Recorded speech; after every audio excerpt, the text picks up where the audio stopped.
Hi സുഹൃത്തുക്കളെ, നമ്മുടെ കീബോർഡിൽ പലർക്കും അറിയാത്ത ചില രഹസ്യങ്ങൾ, അതായത് ചില എളുപ്പവഴികളും ചില ട്രിക്കുകളും ഉണ്ട്. അതിൽ നിന്ന് 2-3 ഞാൻ നിങ്ങളെ കാണിച്ചു തരാം. ഇത് നമ്മളെ കീബോർഡാണ്, അതായത് ഗൂഗിളിൻ്റെ കീബോർഡ്. ഈ ഗൂഗിളിൻ്റെ കീബോർഡിൽ മാത്രമാണ് ഇങ്ങനത്തെ ഓപ്ഷൻ കാണാൻ സാധിക്കുക. ഇപ്പം നമ്മളിവിടെ ഫസ്റ്റത്തെ ഒരു കാര്യം ഞാൻ കാണിച്ചു തരാം. ഇവിടെ നമ്മൾ ഇസ്ലാം എന്ന് എഴുതുകയാണെങ്കിൽ ഇങ്ങനെ ഇസ്ലാം എന്നാണ് വരിക. ഇങ്ങനെ ഇസ്ലാം എന്നാണ് വരിക. അപ്പോൾ നമുക്ക് ഇവിടെ ഇസ്ലാം എന്ന് ശരിക്കും വരണമെങ്കിൽ നമ്മൾ ഈ ചന്ദ്രക്കല ഇടുന്ന അവിടെ ഒന്ന് പ്രസ് ചെയ്ത് പിടിക്കുക. സമയത്ത് ഇങ്ങോട്ടൊരു ആരോ കാണാം, അതിലേക്ക് മാറ്റി കൊടുക്കുക. എന്നിട്ട് അവിടെ ലാ എഴുതി കഴിഞ്ഞാൽ പിന്നെ അത് ഇങ്ങനെ ആയിരിക്കും വരിക. ഇതുപോലെ വരുന്ന എല്ലാ പ്രശ്നവും ഇങ്ങനെ പരിഹരിക്കാൻ പറ്റും.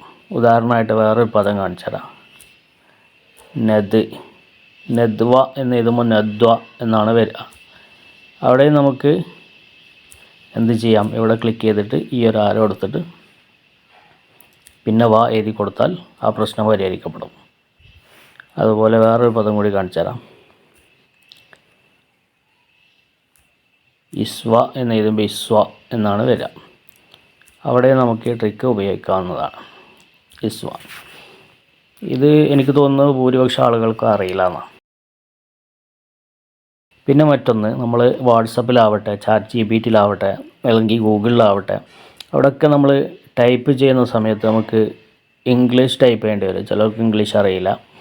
ആ സമയത്ത് നമുക്ക് എങ്ങനെയാണ് അത് ഇംഗ്ലീഷിലേക്ക് ഈ ഗൂഗിൾ കീബോർഡ് വെച്ചിട്ട് തന്നെ നമുക്ക് വേറെ ഗൂഗിൾ ട്രാൻസ്ലേറ്റിലോ മറ്റൊന്നും പോയിട്ട് വേണ്ട, ഇതിൽ തന്നെ നമുക്ക് അതിനുള്ള ഓപ്ഷൻ ഉണ്ട്. ഇത് വെച്ചിട്ട് തന്നെ നമുക്ക് ചെയ്യാൻ കഴിയും. അതായത് ഇവിടെ ട്രാൻസ്ലേറ്റർ എന്നുള്ളൊരു ഓപ്ഷൻ മേലെ ചിഹ്നം നിങ്ങൾക്ക് കാണാം, അത് ഓണാക്കി കൊടുക്കാം. അപ്പോൾ ഇവിടെ കണ്ടോ, ഇംഗ്ലീഷിലേക്ക് ട്രാൻസ്ലേറ്റ് ചെയ്യുക. അപ്പോൾ നമ്മളിവിടെ എഴുതുന്ന കാര്യങ്ങൾ മലയാളത്തിൽ എഴുതുന്നത് തന്നെ അവിടെ നമുക്ക് മെസ്സേജ് അയക്കാനുള്ള സ്ഥലത്ത് ഇംഗ്ലീഷിലായിട്ട് വരും. ഉദാഹരണമായിട്ട് നമ്മൾ എഴുതാം, എനിക്ക് ഒരു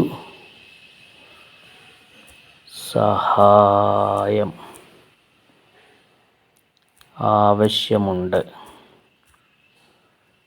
ആവശ്യമാണ് എന്ന് ഞാനിവിടെ മലയാളത്തിൽ എഴുതിയപ്പോൾ ഐ നീഡ് സം ഹെൽപ്പ് എന്ന് അവിടെ വന്നു, കണ്ടോ.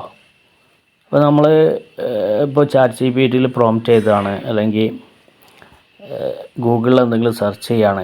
അപ്പോൾ ഇംഗ്ലീഷിൽ നമുക്ക് സെർച്ച് ചെയ്യണമെന്ന് തോന്നിക്കഴിഞ്ഞാൽ, ഇംഗ്ലീഷ് നമുക്ക് അറിയില്ല എങ്കിൽ ഇത് ചെയ്യാം. ഇതുപോലെ തന്നെ നമുക്ക് അറബി മറ്റുള്ള ഭാഷകളിലൊക്കെ ഇത് മാറ്റി കൊടുക്കാൻ കഴിയും. അതായത് ഇവിടെ ക്ലിക്ക് ചെയ്തിട്ട് ഇംഗ്ലീഷ് എന്നുള്ളിടത്ത് ക്ലിക്ക് ചെയ്തിട്ട് നമുക്ക് ഭാഷ ഏതാണോ അതിലേക്ക് മാറ്റി കൊടുക്കാൻ പറ്റും.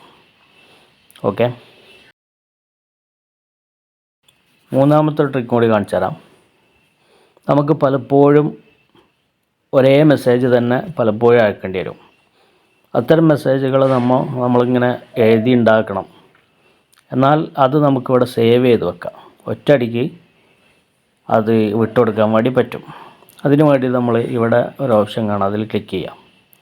അതിനുശേഷം നമ്മളിവിടെ ക്ലിപ്പ് ബോർഡ് എന്ന് പറഞ്ഞിട്ടൊരു ഓപ്ഷൻ കാണാം. ക്ലിപ്പ് ബോർഡ് കണ്ടോ. ഈ ക്ലിപ്പ് ബോർഡിൽ ഇവിടെ നമുക്ക് പിൻ ചെയ്ത് വെക്കാൻ പറ്റും. ഉദാഹരണമായിട്ട് ഞാനിവിടെ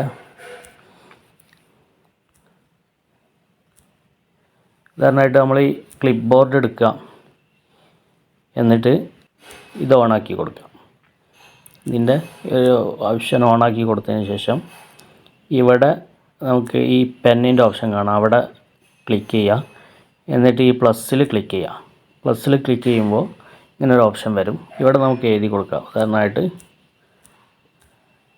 അസ്സലാമു അലൈക്കും. ഇത് നമ്മൾ പലർക്കും അയച്ചു കൊടുക്കേണ്ട ഒരു മെസ്സേജാണ്. ഇത് എഴുതി ഉണ്ടാക്കാൻ വേണ്ടിയിട്ട് കുറേ സമയം മെനക്കേണ്ട ആവശ്യമില്ല.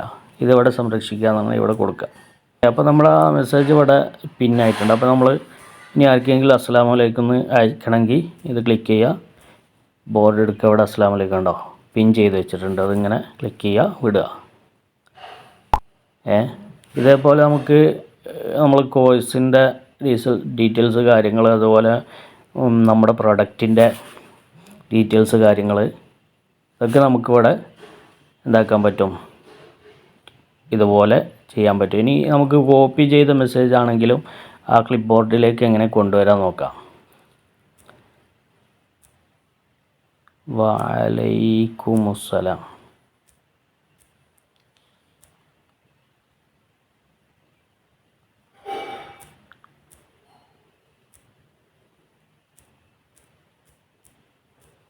ഇതെപ്പോഴും നമ്മൾ അയക്കേണ്ട ഒരു മെസ്സേജാണ്. ഞാൻ ജസ്റ്റ് ഇത് അയക്കുന്നു. ഇനി അതിനെ നമ്മൾ കോപ്പി ചെയ്തെടുത്തു. എന്നിട്ട് നമ്മളിവിടെ ഇതിൽ വരികയാണ്, എന്നിട്ട് ക്ലിപ്പ് ബോർഡിൽ വരികയാണ്. അപ്പോൾ ഇവിടെ വഅലൈക്കും അസ്സലാം എന്നുള്ളത് സ്വാഭാവികമായിട്ടും ഇവിടെ കാണിക്കും.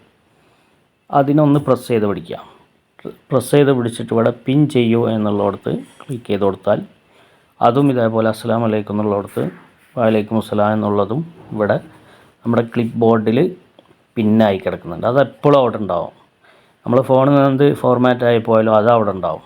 അപ്പോൾ നമുക്കിനി ആരെങ്കിലും സലാം പറഞ്ഞാൽ വഅലൈക്കും അസ്സലാം പെട്ടെന്ന് എഴുതി കൊടുക്കേണ്ട ആവശ്യമില്ല. നേരെ ക്ലിപ്പ് ബോർഡിൽ വരിക, വഅലൈക്കും അസ്സലാം സെൻഡ് ചെയ്യുക.